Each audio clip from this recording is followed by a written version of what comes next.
Great. Welcome to the fifth and final HKGFA webinar training series on nature and biodiversity, co-organized by the HKGFA Banking Net Zero Commitments and the TNFD Biodiversity Workstream. My name is Jenny Lee, the Deputy Secretary General of HKGFA. In our past webinars, we covered the global and Asia Pacific nature and biodiversity landscape, the latest market developments in assessment, reporting, and target setting frameworks, and the integration into financial products and asset servicing. We also had the opportunity to survey participants and excited to learn that over 80% indicated that their companies already have a strategy or are engaging on a pathway to reduce impacts on nature and biodiversity or in the progress of implementing one. The types of nature-related investment lending policies include water use, pollution, plastic waste, and deforestation. And you'll hear a lot more of these from today's session. We have today invited 4 veterans from the industry, experts in biodiversity and nature, to present on their experience in integrating these into investments. And we'll follow this by a panel discussion that will be moderated by Crystal Gang, who's the co-chair of the TNFD Biodiversity Workstream. A couple of housekeeping points before we kick off.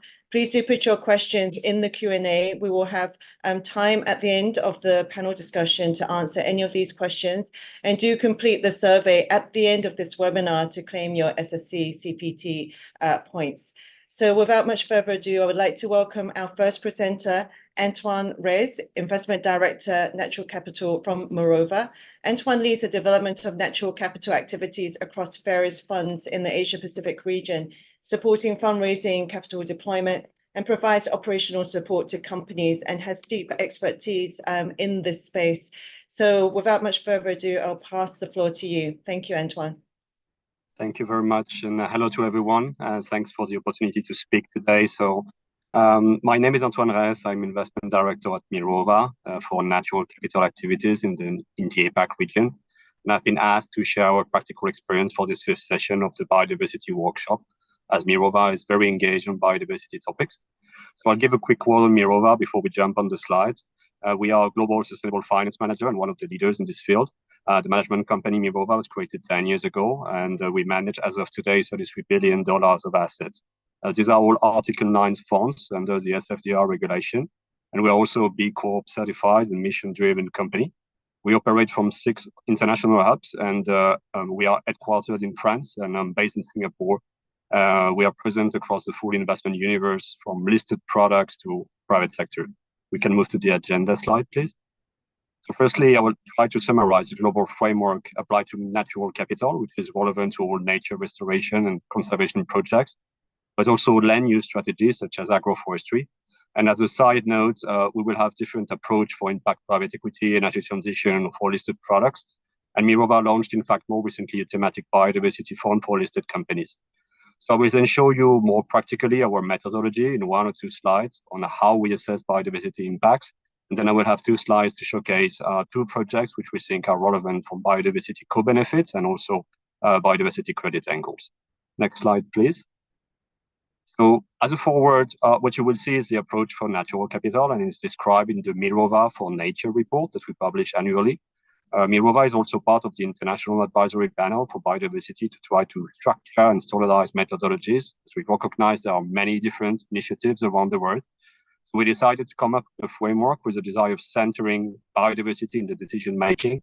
And obviously, Mirova wanted to do it right. So we are capitalizing on a large research team. And what we did is that we went into the different biodiversity credit methodologies like the Vera Nature Framework or the Wallacea Trust methodology for biodiversity credits. And what we try to do is to see how experts are actually monitoring those impacts and the biodiversity uplift.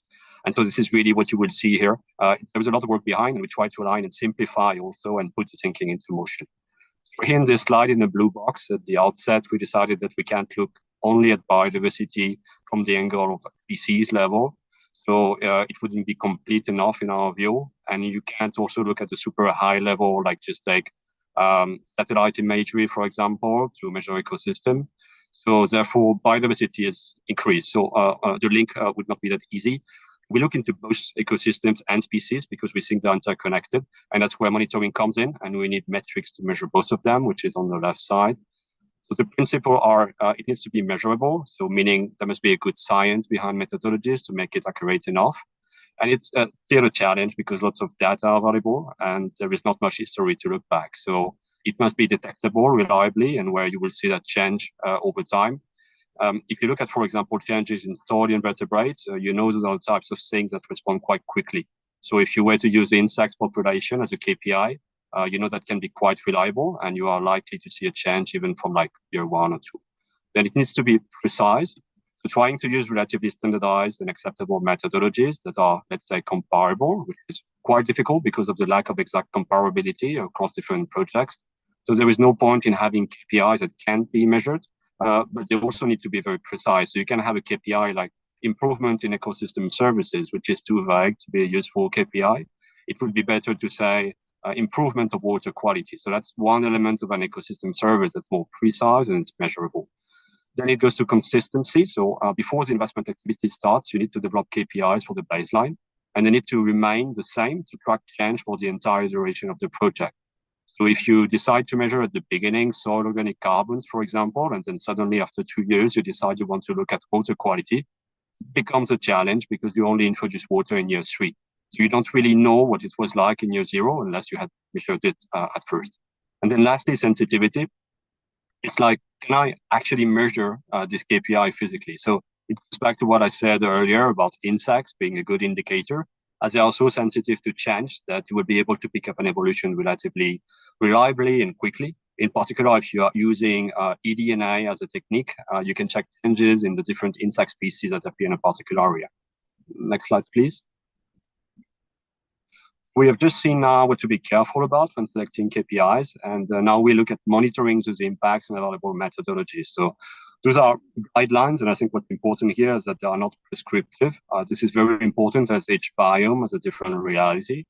So for the first one on the left side, so Mirova looked at existing biodiversity methodologies, and 5 indicators seem to be a good number to give you some reliable sense on biodiversity. So we have adopted that as well. Second, at least one of them must be at ecosystem level. So it should be like forest cover or forest fragmentation. And number 3 and 4, I already discussed. So this is already about having indicators reflecting the context or the project and also having a clear baseline methodology. And number 5 is a bit tricky because of the difference between activity and outcome. So monitoring needs to occur at least every 5 years. So new technologies can facilitate this effort, but there is always this consideration of time lapse. The ecosystem has its deep complexity, and the only way to efficiently look at it is to adopt a long-term view. Now, if we look at the right side, so the monitoring tools, each of them have pros and cons. I would leave to others more experts than me on this topic to assess what methodologies to use. But first, you have eDNA. For instance, it seems to be very good if you want to measure what species of insects I have at the time 0 and what species I may have in, let's say, 5 years' time. So if you had beetles and then in year 5 you have flies, for example, it can tell you something to analyze the change from beetles to flies and whether it's a good thing or not. The challenge with eDNA is that it can't tell you much about the numbers of this animal. So if there were a lot of insects at time 0 and more insects in year 5, you don't really know. So it's not really quantitative in that sense. And then we have acoustic monitoring. So it seems to have similar weaknesses in the sense that it could take the basic information you get from acoustic monitoring, but it's telling you, for example, I had sparrows at this time, and after 5 years now I'm getting different species of birds. So this species richness has increased, which is good. But the challenge with acoustic is that it only works for organisms. So obviously that makes a noise. So it's better in a forest environment, for example, and maybe not best in grassland ecosystems. So there can be apparently for both eDNA and acoustic tools some semi-quantitative data by looking at the frequency. So if you have a lot of sounds, then it can tell you something about the number that has likely increased, but it's more difficult to put a science base behind it. And then lastly, there is the remote sensing. It's probably more suitable for ecosystems, although it could be used for both. And the challenge is that it's quite a high level, and to get the granularity that you need sometimes, it's quite difficult. So you can track changes at tree cover, for example, but what you can't do is tracking different species composition. So it's typically satellite imagery used for like landscape level analysis. So to summarize on this slide, so each tool serves a different core purpose. Most of the time, they need to be combined together. That means incremental costs, which need to be factored into the overall project design. And it can be a cost expressed as dollar per hectare, and it can be pretty expensive. So the good thing is that these technologies are evolving. They become cheaper, more effective, and we are starting to see a lot more in projects. So ultimately, the competition may start driving down those prices. But the comparison is also with old school traditional ecological surveys, which are also very expensive, sending scientists into the field for 2-3 weeks at a time. What we're trying to do at Mirova is to find the sweet spot to think for a combination of fieldworks and new technologies to find compromises that's not overly expensive, but just perfectly reliable. So we can move to the next slide. So quickly on this one, so here we talk about the selection of metrics. So the principle behind is the need for flexibility. So you might have a KPI, so a key performance area, that relates to higher level objectives like species diversity, so the number of different species in a particular area. So you select this one and you look at indicators like KPA 1, so indicator 1 will be diversity of birds, for example, 2 will be insects, and 3 will be, for example, soil organism. So all of those can be combined, and it's not to say that you would use the same 3 for project A and project B, which might have a different reality. And then we said we needed to look at least at one ecosystem KPI. So which could be, for example, habitat fragmentation.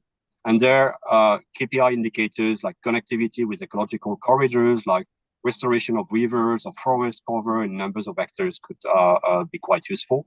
There's a variety of different KPIs that one can select, but again, never trying to be prescriptive, neither on the KPA nor on the KPI. As projects themselves, they will determine the basket of metrics indicators that are most appropriate for the biome.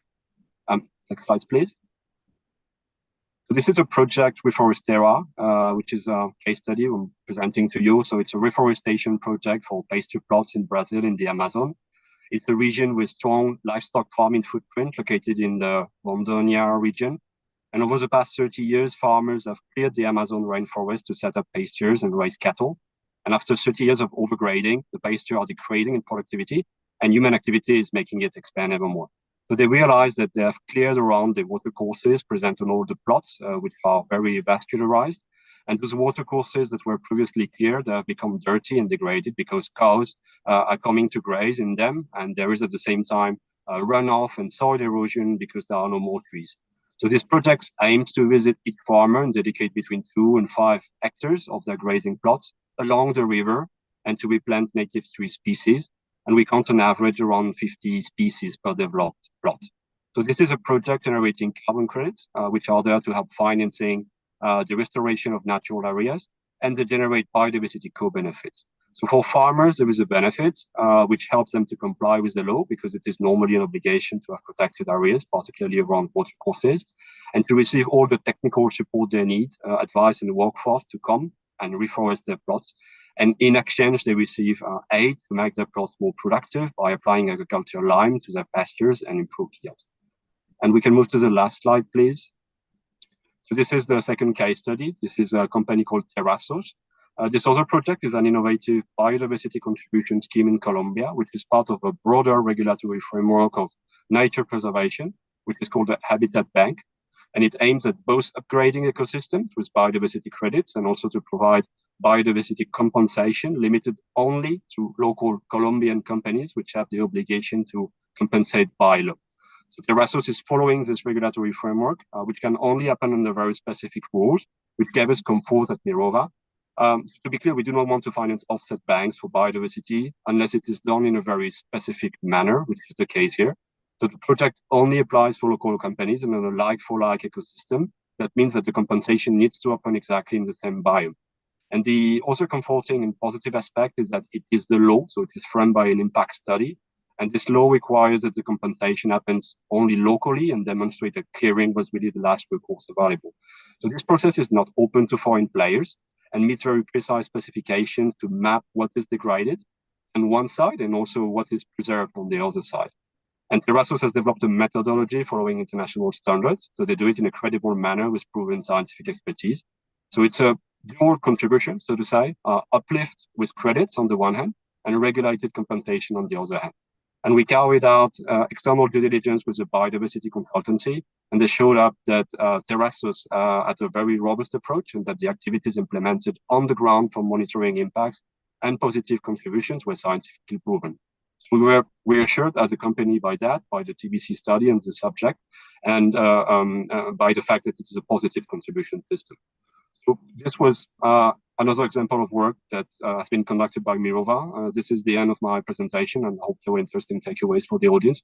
And I think the concluding remark is that we try to do things well by putting the global platform of Mirova into motion on this very critical topic, which is biodiversity. So thank you, and over to you.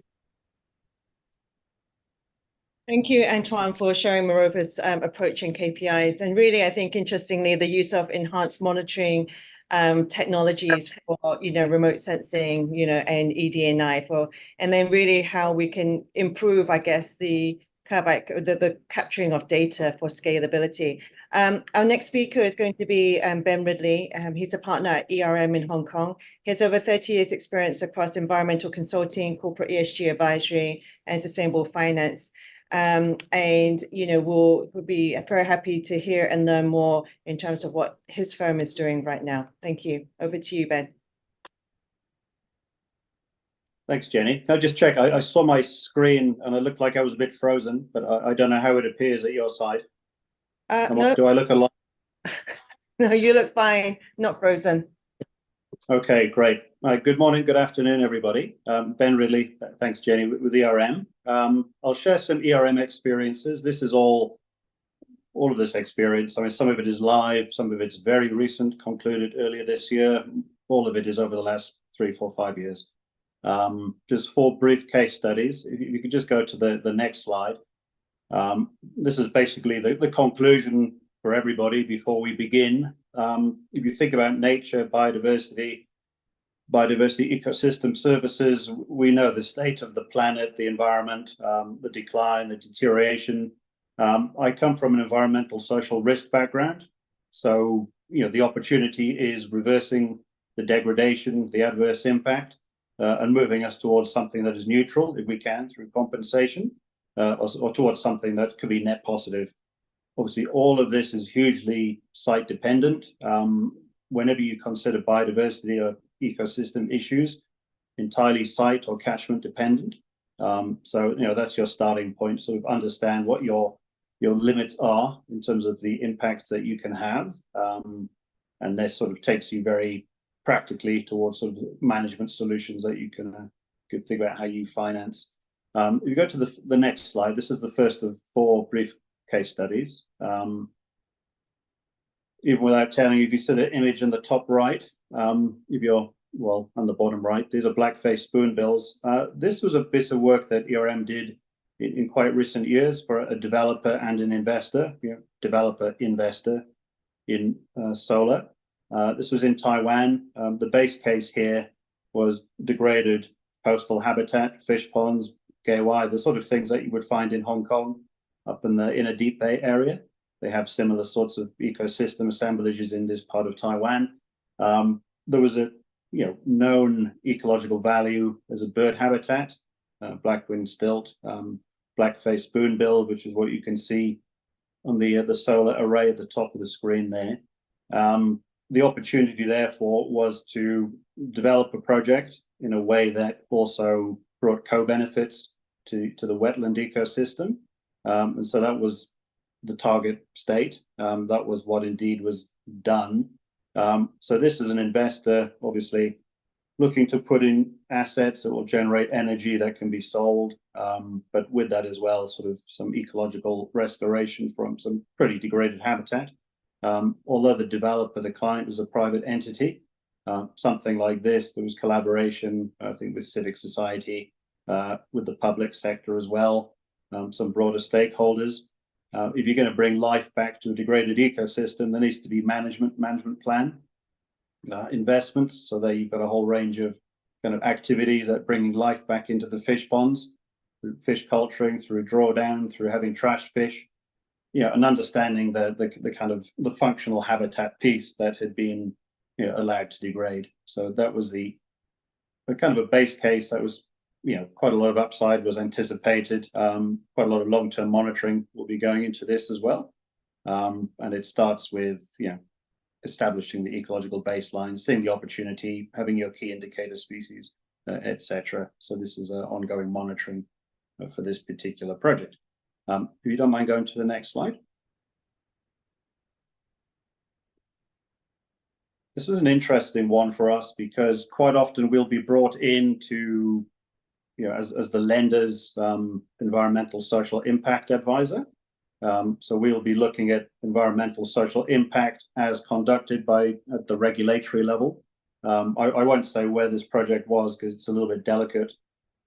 Effectively, an industrial private entity was looking to expand a project, as is quite often the case in some of the sort of Southeast Asia regulatory EIA process. Biodiversity is not considered to the same extent that an international lender would consider it. And so we would do a gap analysis with international standards, IFC Performance Standard 6 for biodiversity. We actually, working with academics and other field scientists, had identified some suspected endemic species, even potential new species for science. This is the sort of thing that happens sometimes when you have a close look in areas where you do not have a very well-developed environmental consulting profession.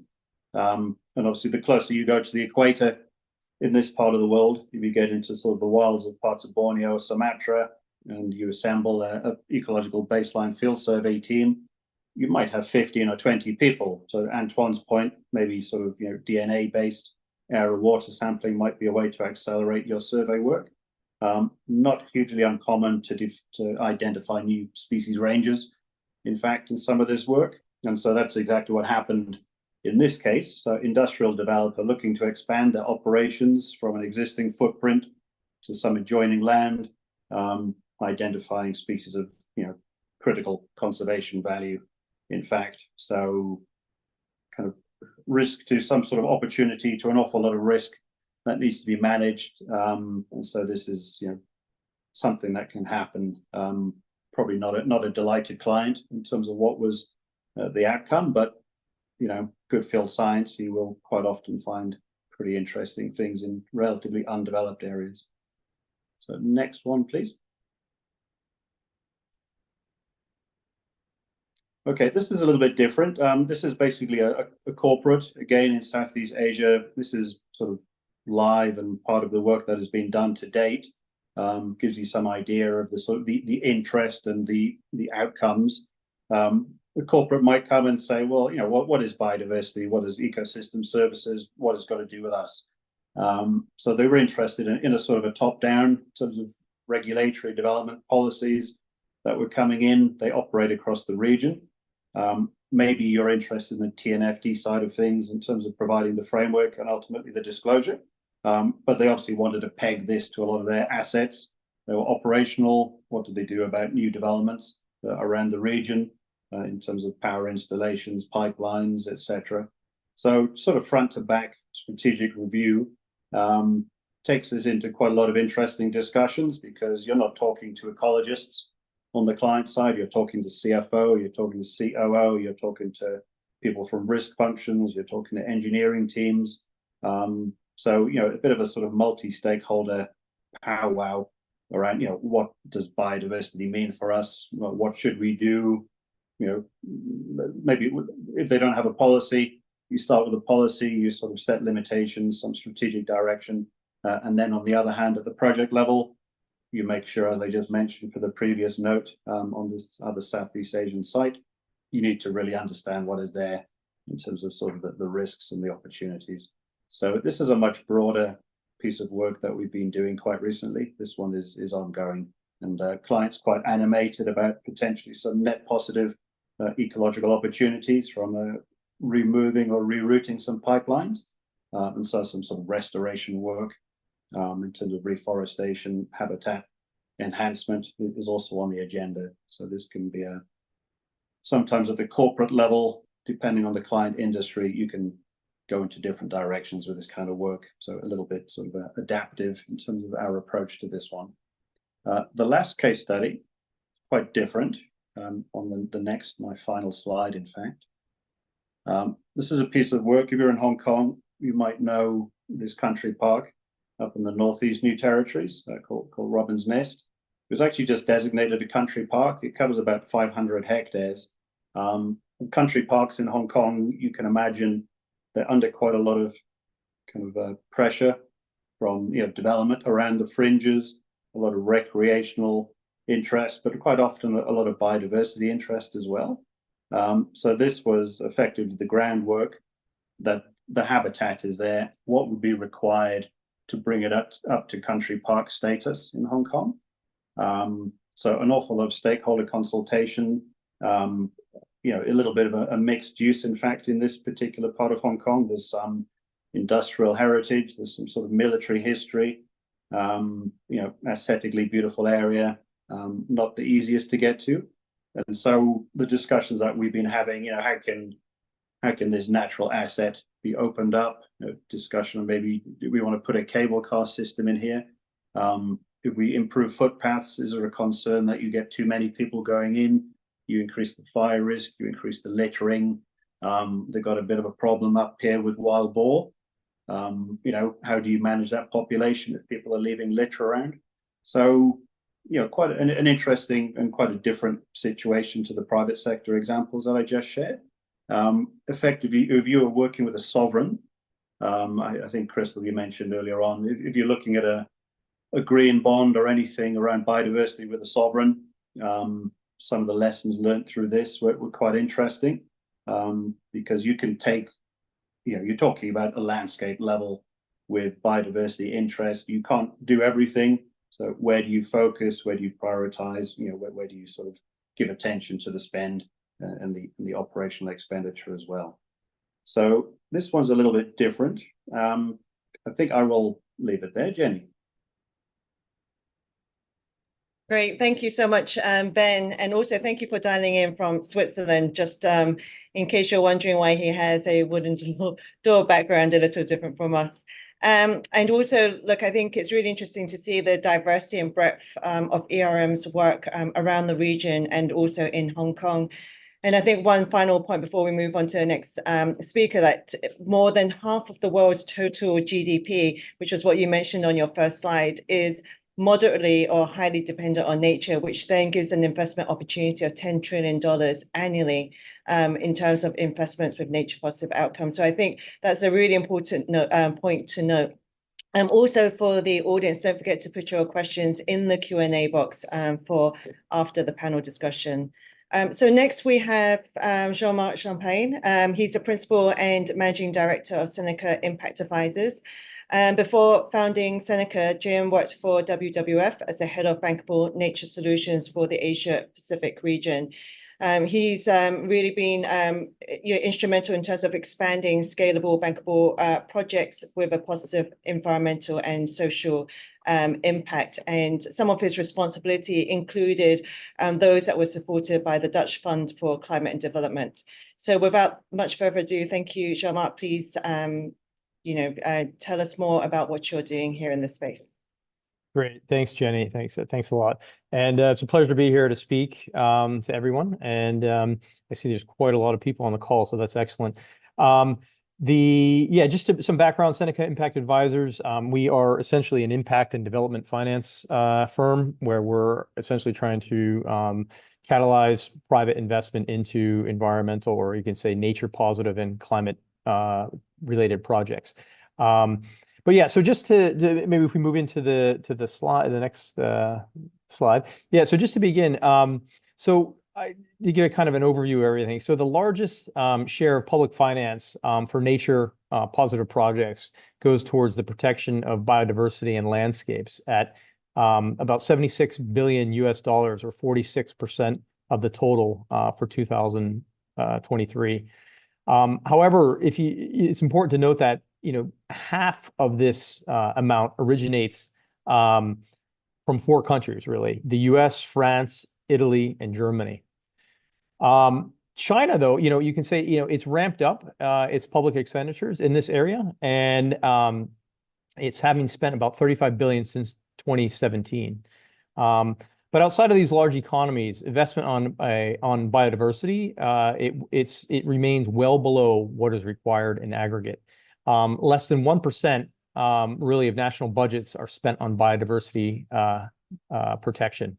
So As per the Kunming-Montreal Global Biodiversity Framework, there's a massive annual financing gap of about 700 billion. So that's quite a large number. And I think as we've noticed through the previous sessions and now, and I think a lot of people perhaps on the call understand that we're just getting this started.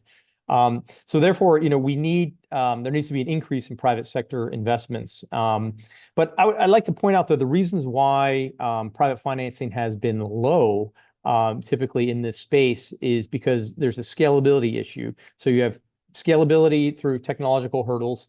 Risk could be also high for startup ventures. And also, of course, in this area, there's long payback periods. So there's also insufficient public sector support to get promising projects off the ground. And that's something that really we're trying to be, at Seneca, we're trying to really capture that and catalyze that, because currently it's not enough. So yes, we need private sector investment, but we also need the public sector to help kick this off and get it off the ground for the early stage capital. Also, many product owners do not have, typically strong commercial experience or mindsets in this space. A lot of them come from conservation backgrounds or some other interesting backgrounds, and they make a move into this, and they're not always necessarily the most business oriented, although a lot of them can be, but many are not. So that causes issues as well. If you can go to the next slide. Okay, so on the private investment side, you can look at the landscape here. So out of a total of $35 billion of private finance for nature-based projects, biodiversity offsets account for about 1/3. But mandatory biodiversity offsetting schemes are prevalent only in developed countries. So it's really important to note that. So examples can include the UK Biodiversity Net Gain Program and the New South Wales Biodiversity Offset Schemes. And the viability in emerging markets is still really quite low. So, there's a lot of hurdles to developing a voluntary biodiversity credit market, as I think was covered in previous panels in this series. But I think, the need to harmonize standards, there's a need to harmonize standards and taxonomies, and data and tools for project owners and companies or investors are also a part of a hurdle that is needed to counter. Also, materiality, it may be more difficult to determine compared to carbon credits, for example, where you have different landscapes, different ecosystems, different affected species, migration patterns over time, et cetera. So essentially, biodiversity is quite complex, right? So the TNFD and the Kunming Montreal Montreal Biodiversity Framework have laid the groundwork for a common approach. But before there's a viable biodiversity credit market, there are other ways for investors to gain direct exposure to this space while still generating an adequate return on capital. So if we go to the next slide, and just before we go, we're able to get a scalable biodiversity credit market. It's important to note the commonality between biodiversity credit and what we developed. This is a term we coined at WWF called bankable nature solutions. So it's important to look at the commonalities between these considerations. So what are essentially bankable nature solutions, and what do we do at Seneca, and what are we trying to drive here? Is we're really focused on landscapes and ecosystems, of which biodiversity is typically a central component. When we look for biodiversity aspects of a project, the factors we consider are not all that different from what investors would look for when they evaluate a biodiversity credits. So a biodiversity outcome, essentially, it's measured as the difference between the scenario with the project activities and without, with the project activities and without project activities. So and it's measured, it implies that the credit represents an outcome that has already been demonstrated, right? So we're also looking at measured and evidence-based. So methodologies will always include a measure of a geographic area. In addition to methodologies, they must also include multiple metrics of different aspects of biodiversity that describe a habitat's condition. And it's consisting of elements of structure, function, and composition.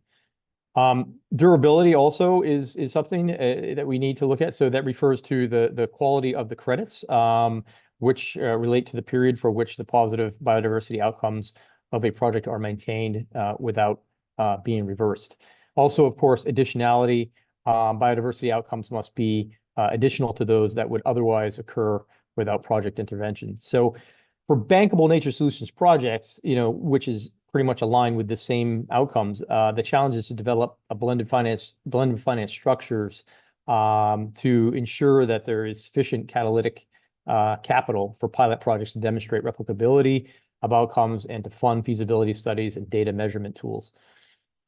So if you go to the next slide, so let's take a look at things that we're working on, in particular in a project. So we're going to go a little bit more into detail on one. We have a couple others to show, but so in this particular one, they're working on a sustainable coffee project in Laos.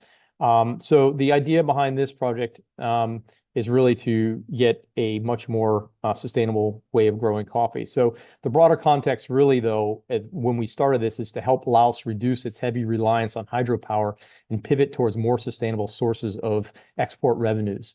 Our focus is on landscapes and ecosystems, of course, but also, we're looking at mitigation and adaptation, but mitigation through reforestation and carbon sequestration. On the adaptation side, though, we're looking at shade-grown coffee, farm and agroforestry techniques that produce more climate-resilient coffee bean species without the use of chemical fertilizers and pesticides. On the social side, there's also ethnic minorities in northern Laos. The project pays fair trade coffee prices. There's a significant improvement in smallholder farmland livelihood.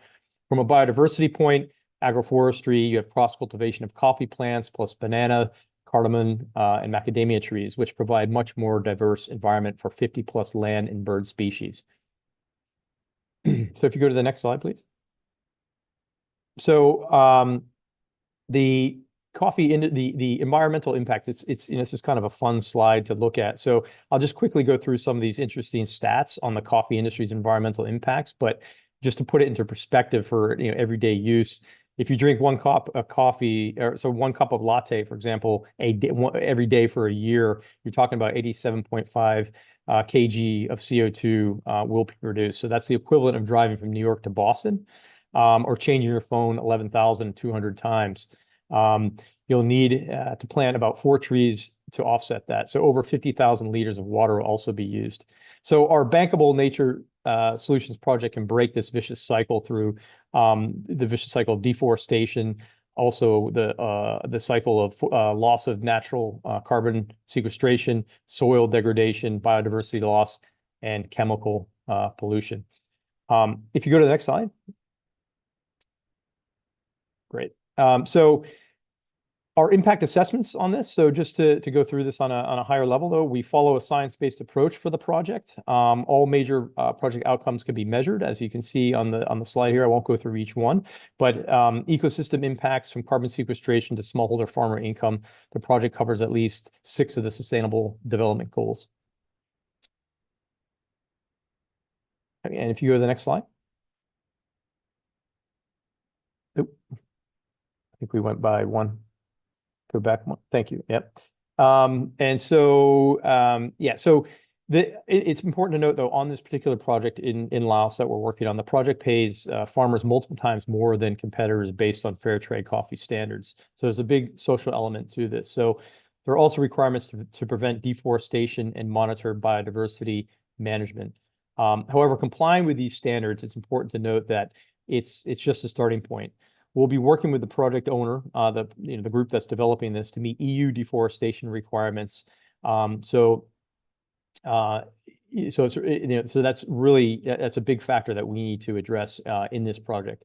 Also, the process requires investments in the necessary data collection for analytical tools and farmer training. If you go to the next slide. Yep. So yeah, there's last 2 slides really are 2 other projects that we're working on. I won't go into too much detail. I think I've taken up more than my 10 minutes, but Seneca is leading financing efforts to incubate a project in the ASEAN region, in particular in Indonesia, to convert plastic waste into fuel. and to do it at a scale that is both commercially viable and beneficial to remote communities that are underserved by traditional investment and financial aid channels. And then if you go to the next slide, we're also working on another project that is essentially preserving and restoring, and restoring is missing there, tropical forest biodiversity and food supply. So we're working on, we're exploring investment structures to enable the preservation of Indonesia's tropical forests, their biodiversity and food production potential through a particular project that's looking at the production of sugar palm.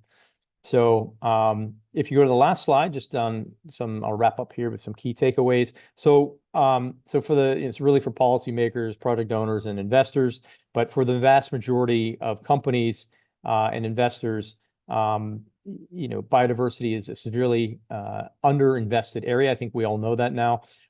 Even without biodiversity credits, there are commercially viable solutions, though, that promote biodiversity. And I just showed you that, and I think we saw many examples from our other speakers.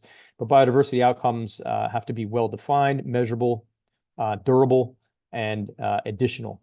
Key issue is that the project owners and stakeholders have to be properly incentivized. That is absolutely a must. And one pathway is to encourage quality and not yield. Consumers have strong willingness to pay if the benefits are well articulated. So that's it for my presentation. I'll hand it back over to Jenny. Great, thank you, JM. Couldn't agree more in terms of we need to do more from a public and private sector involvement and collaboration, and which is one of the aims of, I guess, the HKGFA biodiversity workstream. Our final presenter is William McGoldrick, Regional Managing Director of Asia Pacific from the Nature Conservancy, and also co-chair of the Southeast Asia Climate and Nature-Based Solutions Coalition. He leads the TNC program across 12 countries and focusing in two of their foremost global priorities, which includes protecting lands, oceans, and freshwater, and tackling climate change through innovative science-based mitigation and adaptation strategies. So William, please tell us more about the work of the TNC in the region. Thanks. Thanks, Jenny. I'm not sure if my camera or video is coming through at the moment. I'm just calling in from a hotel in Beijing because our office had an outage. So I apologize if you can't see me, but or if it's glitchy. Jenny, please just intervene and tell me to switch off camera if it's cutting out or anything. But so it's great to see close to 500 people joining the webinar. That shows a huge amount of interest and excitement in this topic, which is brilliant. For someone who works every day thinking about how do we preserve biodiversity, it's quite inspiring to see that many people joining and showing interest. If you go to the next slide, I'll just say a little bit about the Nature Conservancy. We're a global conservation organization. We operate in over 70 countries around the world, and we really have a focus on, as Jenny said, protecting biodiversity and tackling climate change. And we do that by working on policy.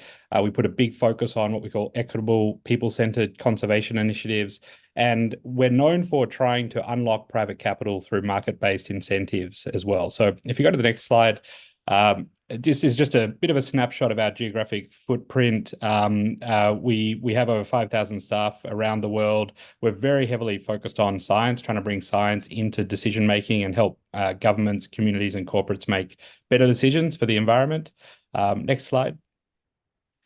And you can see here that we've got these really bold and ambitious targets for out to 2030, 3 gigatons, which is 3 billion tons worth of carbon dioxide either avoided or sequestered, 4 billion hectares of oceans, trying to support over 100 million people through our conservation work. These are truly huge initiatives, and they just cannot be achieved if we rely solely on philanthropy or government funding.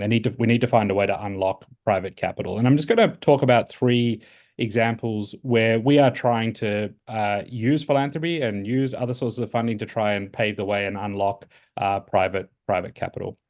If you go to the next slide, please. The first one is if we head north from where I am in Beijing up into Mongolia. Many people have not been there, but many people have heard of it. A truly remarkable part of the world, quite inspiring, beautiful. This photo you can see here captures a little bit of what you see. This is during the summer months where it's green and lush and gorgeous, and then it's covered in snow and ice for large parts of winter. What's interesting, though, about Mongolia from a conservation point of view is that it contains the largest intact temperate grasslands. And grasslands are probably the most threatened terrestrial, one of the most threatened, Ben will correct me here, he probably knows the exact statistic here, but one of the most threatened ecosystems globally. Many have been lost around the world. So it's really critical that we do what we can to protect what's left of grasslands globally. And Mongolia happens to be a particularly important country. If we go to the next slide, the government has made a commitment. It's one of the first countries to commit to protecting 30% of its areas, under protected areas, by 2030. So 30 by 30 is their goal. The challenge is, as an emerging economy, Mongolia has very little financial capability to invest in conservation efforts or in biodiversity conservation efforts. So we sat down with the government and partners and we thought, well, what if we could find a way to generate the money up front to help you fully capitalize that commitment immediately, and then allow you to get on with putting in place the laws and the measures that you need to protect these grasslands. And we designed what we called a project finance for permanence model, which allowed us we've raised $72 million worth of philanthropic and government funding to go into a trust fund, independent trust fund, which will be dispersed to the highest priority conservation initiatives across Mongolia. In return, the government has committed to putting in place new protected areas across 14 million hectares and improving management effectiveness over an area larger than California, 47 million hectares across the entire country. But the idea here is not to rely on philanthropy forever. We know that there's an opportunity to tap into carbon markets, biodiversity markets. There's an opportunity to make better use of a sustainable tourism industry. There's opportunities for small scale herder, more sustainable farming practices for herders that can generate revenue, etc. So we wanted to front load the investment that can then channel into those initiatives to give the government some time to put in place the carbon market, the biodiversity market, and all those other measures that we know will be the long-term funding sources for conservation in Mongolia. So it's really a way to try, I mean, you could describe it as a blended finance model if you like, or anything like that. What's unique about it, though, is it comes with a binding set of commitments that are made by the government to try and get that durability in place as well. If you go to the next slide, I'll just touch on another example. This is in my home country, Australia. Australia's largest river system, the Murray-Darling Basin, which produces a large share of Australia's agricultural output, also is the home of a highly regulated water market. Essentially, what that means is that farmers and others can buy and trade water to go towards the highest value use, usually agriculture. And obviously, that could be for cotton, it could be for almonds, it could be for a whole range of agricultural products. The challenge is that as you buy and sell water for agricultural productivity, there's very little water left to go to the environment. And we have, in a highly regulated water system, you have these levee banks and physical barriers to the water spreading out into the floodplains as they might under natural circumstances. So we had to think about this and we thought, well, how could we find a way to buy water in this system and pump it across these physical barriers into the wetlands, so these wetlands could get what we call in Australia a drink, or could be wet, so that they could attract bird species, frog species, and all the ecological indicators that we'll be looking for from a healthy ecosystem. And we sat down with partners and designed what we call a counter-cyclical trading model. And if you just go to the next slide, which is called it's set up under what's called the Murray-Darling Balanced Water Fund. And essentially what it does is it buys, we raised impact finance from private investors to buy water in wet years when it's abundant and relatively cheap. And then we trade the water in dry years where it's scarce and relatively expensive. And we make a profit off the sale of that water. That profit is then used to pay back investors, but also to buy additional water, which can then be used to be donated to the environment. So water is literally pumped across levee banks and used to wetlands. So it's basically a counter-cyclical trading model designed to harness an existing market to deliver benefits for the investors. They're getting double-digit returns on their investment, and also for the environment. So it's just an example of using an existing market mechanism to try and generate new sources of funding for biodiversity conservation. If you go to the next slide. And you can keep going. I'll just to the next slide. Yeah. So in Indonesia, we're working on the island of Borneo. And this one's a little interesting one. So we've been working in Borneo for a long time. And one of the main sort of ecological assets in Borneo is, of course, the rainforest. That's what it's known for, the home of the orangutan and many other important species. And if you look at the different types of economic activity happening in the landscape, one of the key ones is timber harvesting or natural forest concessions, which occupy sort of literally millions of hectares of the island of Borneo. What we've discovered is that you're going to get better ecological outcomes when you have a well-managed, profitable timber concession versus a timber concession that's not profitable and not being managed. Those unmanaged, inactive concessions tend to be at risk of incursion or illegal logging or conversion to agricultural products. And that means that the trees get lost, the carbon gets released into the atmosphere, and the homes for orangutans and other species gets lost. So we've started to acquire forest concessions on the island of Borneo with the idea of managing them for both commercial outcomes and outcomes for the environment. And this is an attempt to try and fast track the development of a sustainable timber industry in Indonesia. And why this is important is we think that it's unrealistic, most likely unrealistic, to expect the government of Indonesia or the people of Indonesia to just be willing to lock up their forests forever. So we want to try and create opportunities for the private sector to have a stake still in a sustainable timber industry in Indonesia, but we want to try and show that can be done in a way that is responsible, ecologically responsible, but also tapping into new revenue streams such as carbon and potentially biodiversity credits. This model for us at the moment is, as I said at the beginning of my presentation, reliant on philanthropic investment up front, but our model will ultimately, we're hoping obviously that we can trade carbon credits over time, but also looking to tap into the emerging market for biodiversity in this part of the world. Interestingly, and referring back a little back to John Mark's presentation, but interestingly, we're not looking to sell biodiversity credits at this point in time, but recognizing that there are other ways for corporates and others to invest and provide support for biodiversity initiatives in this part of the world. I think that's it from me. I know we're eager to get to a conversation. There's some great questions coming as well, so I'll hand back to Jenny. Great, thank you, William. And I think it's really great that you've highlighted some of the innovative financing solutions and case studies. I think many of the private sector can probably take away and look at how that they can implement some of these going forward. So I'll pass the floor to Crystal Gang, Asia ESG Research Lead at BNP Paribas Asset Management. She also leads our TNFD and biodiversity work stream. So over to you, Crystal. Thanks. Thanks, Jenny. Thanks all the great speakers. I think today we do have quite different content comparing like the past 4 sessions because from all the presentation, we have noticed the real projects which we really haven't touched for the previous sessions. And I think most of you have also mentioned something important, which is the measurement, the monitoring, and also the KPI.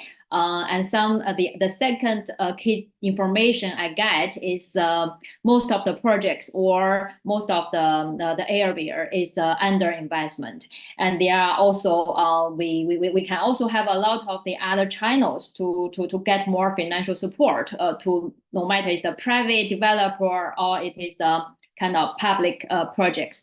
So my questions, actually I do have a lot of questions, but I think today we are short of time. So I will only have one question from each of you, and I will save more time for the Q&A because we have already got 12 questions already. So I will start with Anthony.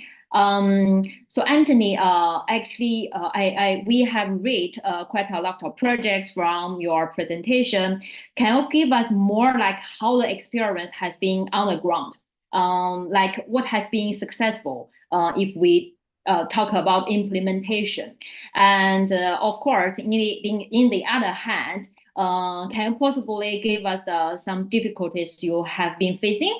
And I also see one question actually from the audience. He or she, I don't know, they do want to have some feedback on the focus on like your challenges to get more like bankable and also scalable projects. Yeah, so like your answer, we'd like to know. Thank you.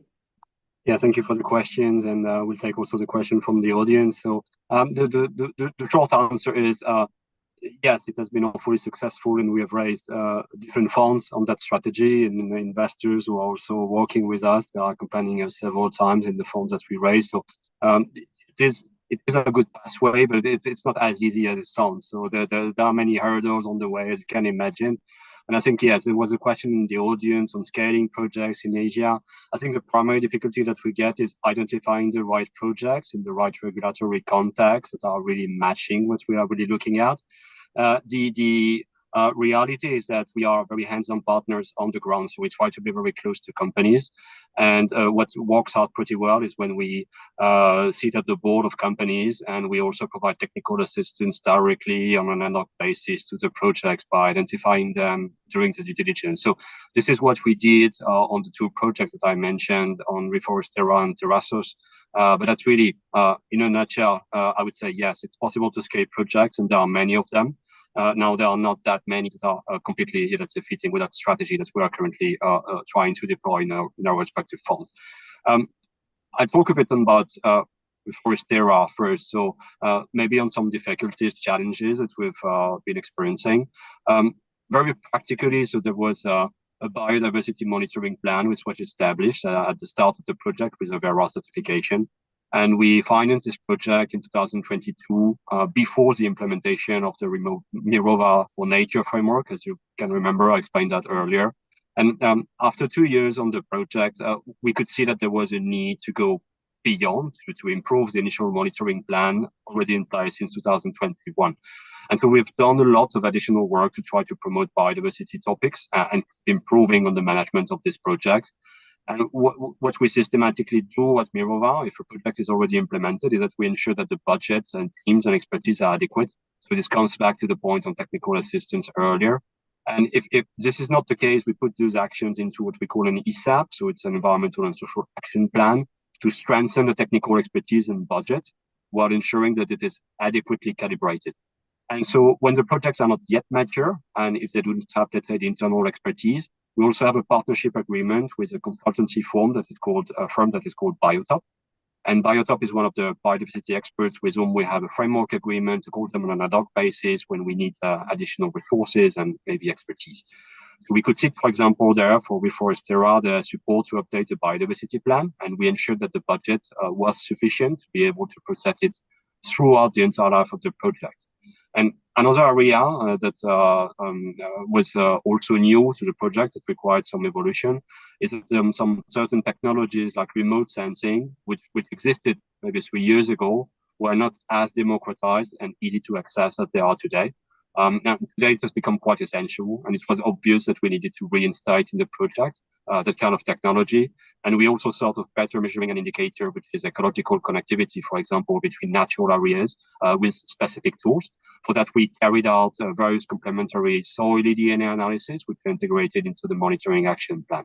In that sense, I think the takeaway on this project is that we evolved gradually by adapting to the market. And one of the difficulties was mobilizing costs, as you can imagine, that were not initially planned through our funds.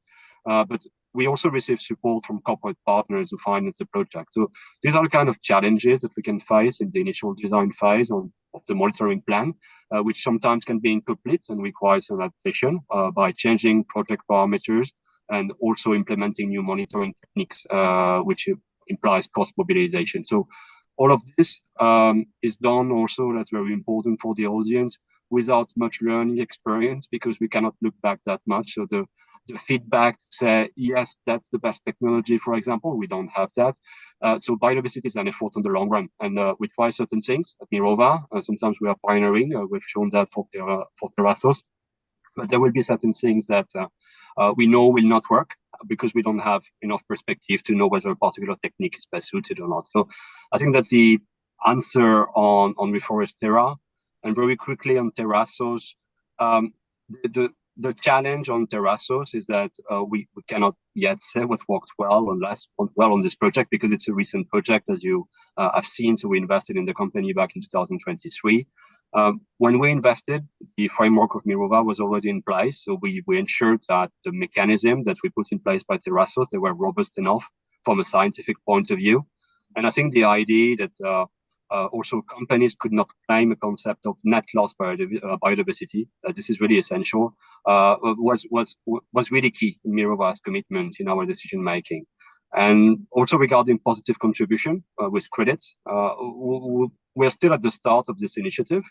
And so we do not have yet sufficient perspective, but what gives comfort is the challenge, let's say on terrazos, that they are working on a like-for-like ecosystem approach, where biodiversity is, as we know, and we reckon, is deeply complex. So recreating that complexity of nature sometimes creates a time lapse, as you can imagine, between activity and outcome.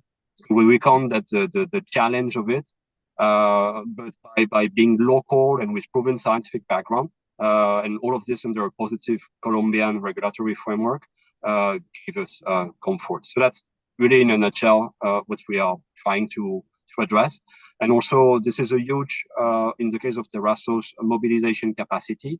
So we know there is a huge financing gap. I think other speakers have mentioned that in their presentation. So at Mirova, as long as we know it's done right, and this is every time what we will try to do, we believe this is an innovative financing way of addressing the protection of biodiversity by mobilizing additional capital with regulatory offsets when they are done properly, and with positive contributions from sometimes international corporates.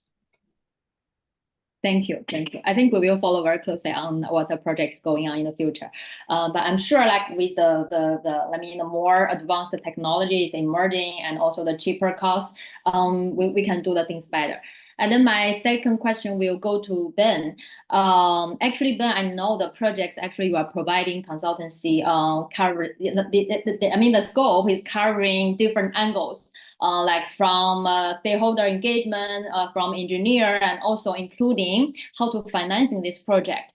So my question is actually more like I want to narrow into financing angle. And actually, the three projects you shared with us, I assume most of the project is still funded by the government budget, right? Government funding, and also you may have the other projects. Maybe they are like fully funded by the private asset.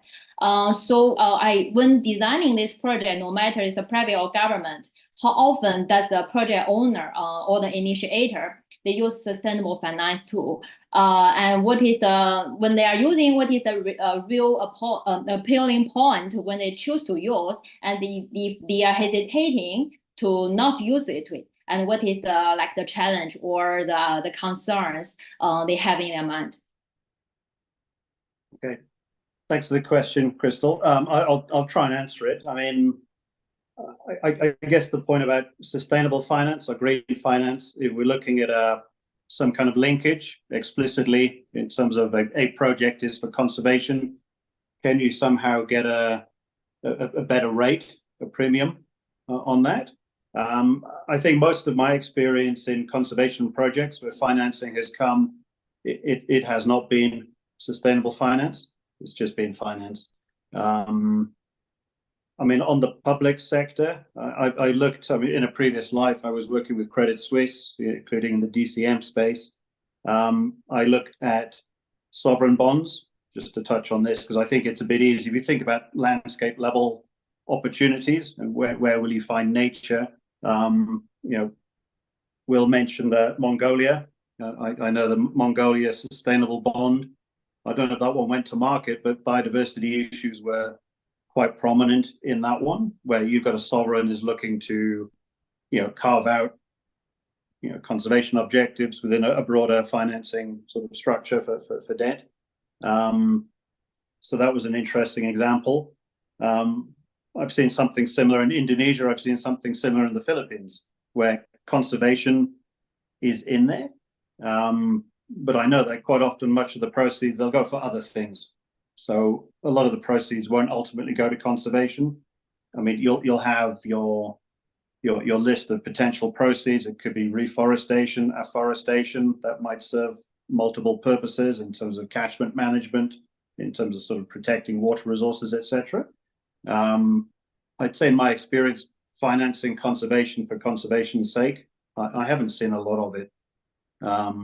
So I think in that regard, the potential is pretty considerable. I mean, I have been involved in some other examples in my time at Credit Suisse, where things like debt for nature swaps, etc., which was lowering the interest rate by providing just cheaper capital, right, and using that leverage to stretch out the conservation goals.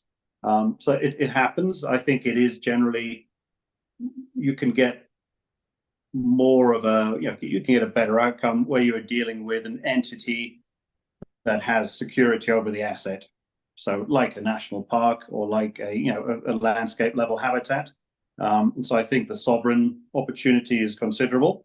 I think in the private sector space, if you're talking about a real estate developer with a plot of land relative to a mining company with huge concessions and land holdings, or something in agriculture or plantation, agribusiness, you can really start to get somewhere. I have seen some of the bigger plantation companies in Indonesia get conservation finance, where they have, probably from a legacy perspective, not a great story, but where they have in some cases made efforts to sort of reflood land, to protect peatland, to make sure they put in some sort of ecosystem values that have a conservation component rather than just an acacia plantation.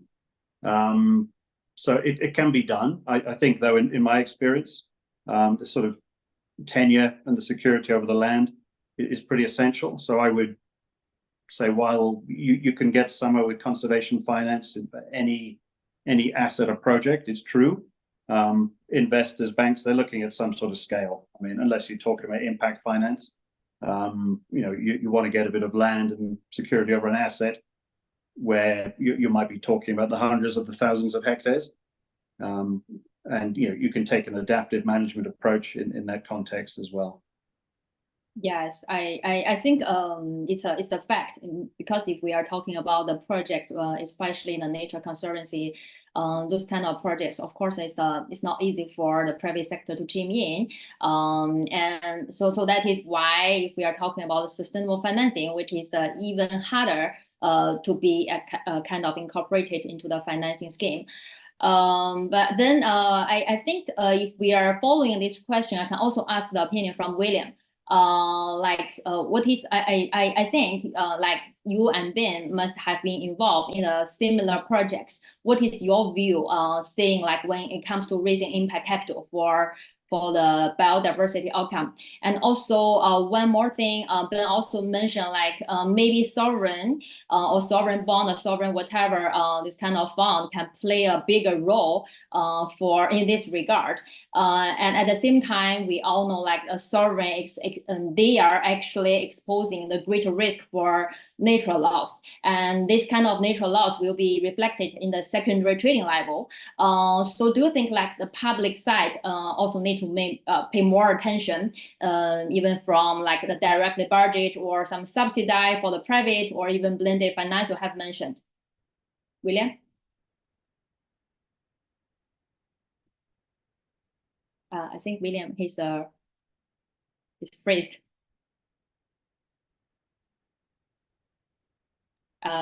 Chris, maybe I can just elaborate on my comment. I mean, I asked one of my colleagues recently in connection with the Hong Kong government green bond, where I don't think conservation is not in there, or at least the use of proceeds did not go to conservation. So I think even where there are structures and opportunities, funding often on the sovereign side, it might go to education, it might go into healthcare, it might go into transport infra. And maybe there's a conservation element embedded in there that you don't always see, because if you develop a highway project, you're probably looking for, you don't want to have any adverse impact. You might find that you can put in green corridors, or you're taking into account the risks of severance from putting a road across a habitat. So maybe conservation is often in there, but it is not so explicit. I see. And it's the same on the private as well. I mean, if you're working with a property developer at the master planning stage and you're looking across, well, we're going to build a new town, in Vietnam, then whether or not you sort of have a carve out in terms of your financing for green financing for biodiversity or ecologically sensitive landscaping, I mean, you can do it. You just might not give that capital that green label. So it depends how you want to slice it up. Yeah, I think that is also the challenge like we are having, because all the things you have mentioned, it has been like combined in the project. We don't have a separate channel for the separate like financing through biodiversity purpose. But I think like a lot of government, as Hong Kong, as also the other regions, they have created a special channel for biodiversity purpose scheme, so that I think in the future we can direct more like support like for some specific biodiversity financing scheme. So that is also like something we want to hear more from the audience today. But I think William, he's still like offline, or we can give him more minutes. Maybe my next question I can like jump to Jean-Marc. And this question will be more on like how to better do the measurement or have a more credibility on the biodiversity related projects. Even though we know like the commercial opportunity to invest on biodiversity is very limited right now, but when we search for new projects to invest, what should investors look for like claim to have the positive biodiversity impact? Which means we have a greenwashing. There is also a chance to have a biodiversity washing, and to avoid this kind of washing, what the investors should look for right now. Yeah, Crystal, that's a good question, and it's really important because I think, you know, of the work that we're doing on the ground in a lot of these countries, it's a lot of heavy lifting and getting investor interest. There's certain investors that understand this. I guess you can say the ones in the development space, like the DFIs and some of the ODA agencies, and if you want to call them investors, they're more grantors, but they have a slight head start in this area. But for the general investors in learning more about this and getting more involved, I think it's important to understand that there's a lot of hesitation at the moment. And they hear this and they're like, okay, this sounds good. We know we need to get into this. We know it's a big issue. But at the same time, how do we do this? I guess there's a bit of fear of going into this. So I guess things that will help investors look out, what to look for in projects and claim that generate positive biodiversity impacts really are the biodiversity benefits, are they already proven? And can the benefits be tracked to a specific location? And then you can say, are the benefits measurable over time? Will they be influenced by broader migration patterns, for example? And also, are the benefits, are they durable? Meaning, are they lasting? For the projects with no land ownerships or long-term land use rights, will the benefits be undone later, for example? Are the benefits additional? That's something else that's a major concern. There's a lot of issues with additionality, right? So you have to be able to describe the status quo if no project intervention occurs. So I think those are absolutely key to getting to getting more investor interest and getting what they should look out for to generate more positive biodiversity impacts. But the hesitation though does come in from they typically hesitate, I guess, to invest in biodiversity in the absence of potentially, what could be, large enough credit markets. But, where we focus again is on, our work focuses on landscapes and ecosystems, and biodiversity is a significant co-benefit across the vast majority of our projects. So, we intend them to be commercially viable. And I think that helps a lot with getting the interest. So with or without any kind of carbon or biodiversity, I know we're talking about biodiversity, not carbon, but any type of offset or credits, we want these to be commercially viable to actually, get an investor interest and also be scalable enough for them to be interested and generate minimum return requirements. If the final product sustainability benefits demonstrate or demonstratable to consumers and investors. Okay, thank you, Mark. I saw William, you're back, right? Yes, please. Yes. You heard my Hi. question. Yeah, hi, Crystal. And I know we're running out of time. So I'll just say one thing. I think Jean-Marc was sort of touching on a good point there, that I would encourage people to have a look at the underlying revenue sources of a particular project. I mentioned before, like the water market in Australia already existed. You could buy and trade it. So it provides a strong sort of asset base that you can build on, or revenue stream. Timber in Indonesia, it's a proven kind of asset class. It's tricky, it's complex, but it's there. You can make revenue from the timber, irrespective of whether there's carbon or biodiversity or any other sort of new market emerging.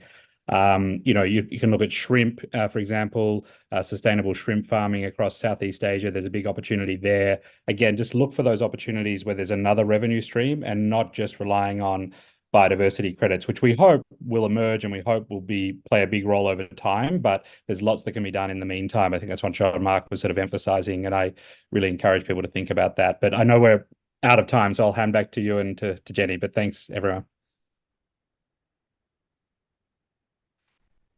Jenny, do you think we still have a few minutes to address the questions in the panel, or we are going to round it up?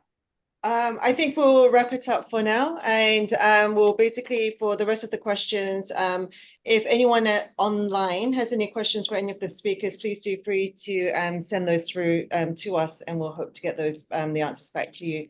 I feel like the hour just over an hour and 15 minutes was just a little bit too short. I feel we've only just touched the tip of the iceberg. I think we could have kept going on for probably another hour.